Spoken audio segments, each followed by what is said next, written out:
শেষ সময়ে কিন্তু তারা দেশে ফিরছেন এবং এই কারণে কিন্তু আগে ফিরতে পারেনি এবং শেষ মুহূর্তে কিন্তু আমরা পুরো টার্মিনালটাকে যদি একটু দেখাই যে টার্মিনাল জুড়ে কিন্তু লোকে লোকারণ্য তারা সবাই কিন্তু ঘরমুখী, সবাই ঘরে ফিরবেন এবং পরিবার শুধু ভোট নিজের পছন্দের প্রার্থীকে ভোট দেওয়া না এবং এই সময়টাকে এই ভোট উৎসবকে পরিবারের সাথে তারা ভাগাভাগি করে নেবেন। একটু আনন্দ লাগছে, ভালো লাগছে, এই জন্য ভোট দিতে দেশে যাইতেছি। আনন্দটা কিসের, মানে কেন আনন্দ লাগছে? আনন্দ লাগতেছে, ভোট দিতে যাইতেছে অনেকদিন পরে, এই জন্য খুশিতে যাইতে আছে দেশে, যে এতটা বছর পর নিজের ভোটটা নিজে দিবে এবং যার ইচ্ছে মতো সে তো ভোট দিবে। এবারে ভোট দিতে পারি নাই, আপনার ভোটের ভিতরে জুলুম করছে, অত্যাচার করছে। ভোটের কেন গেলে ভোট দেওয়া হয়ে গেছে। এখন আল্লাহর রহমতে এবার দেখা যায় যে সুন্দর নির্বাচন হবে।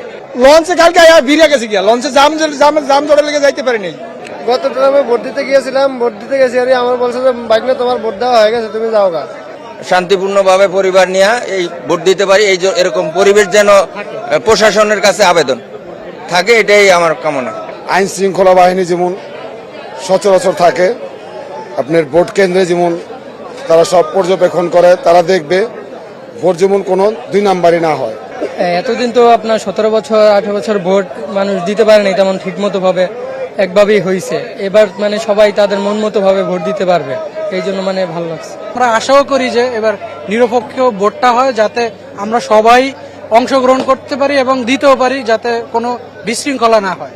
তো পরিস্থিতি স্বাভাবিক এবং সবকিছুই মানে মনে হচ্ছে সব একদম ফ্রি। পরিবার নিয়ে একজন যাচ্ছে, পরিবার নিয়ে তো আপনারা দেখলাম যে পুরো পরিবার নিয়ে আপনি দেশে ফিরছেন। যাইতেছি ভোটটা দেওয়ার জন্য। জি, পুরো পরিবার নিয়ে যাচ্ছেন। জি, কেমন লাগছে? খুব ভালো লাগছে, আনন্দ লাগতেছে। 17 বছর পর একটা ভোট দিতে যাইতেছি। আজকে 17 বছর পরে যখন এই আনন্দটা আসছে, মানুষের জন্য ঈদের মতো আর কি আনন্দ উৎফুল্লে মানুষ যাচ্ছে। এই নির্বাচনটা এরকম হয়ে গেছে, ঈদের মতো আনন্দ হয়ে গেছে। এভাবেই কিন্তু সাধারণ মানুষ যারা ঘরে ফিরছেন শেষ সময়ে তারা তাদের অনুভূতিগুলো প্রকাশ করছিলেন যে এবারের ভোট উৎসব শুধু ভোট দেওয়া নয় এবং এখানে তারা যে ঈদের যে আনন্দটা সেটাও কিন্তু তারা অনেকেই অনুভব করছেন এবং তাদের পছন্দের প্রার্থীকে ঘরে ফিরে যেমন রাত পোহালেই তাদের পছন্দের প্রার্থীকে ভোট দিবেন, তেমনি পরিবারকে নিয়েও একটি সুন্দর সময় কাটাবেন। বুলবুল আহমেদ জয়, 71, ঢাকা।